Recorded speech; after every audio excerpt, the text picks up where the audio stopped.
વડોદરા શહેરમાં જૂના મોબાઈલની વેચ ખરીદી કરતી દુકાન વિરુદ્ધ કાયદેસર કાર્યવાહી।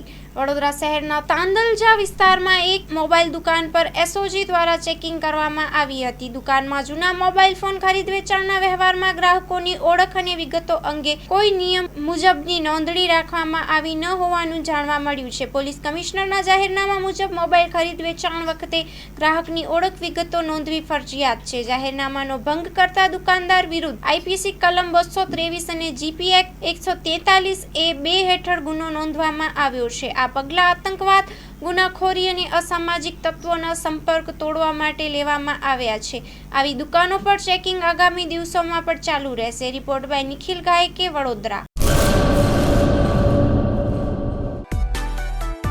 માં motor driving, safe and sure driving. Driving એ શોખ સાથે આપની મોટી જવાબદારી પણ છે। અમારા ઇન્સ્ટ્રક્ટર દ્વારા સચોટ અને સરળ માર્ગદર્શન આપની રોજની તાલીમની માહિતી મેળવીને શું અધુરાશ છે એના ઉપર પૂરું ફોકસ કરાય છે।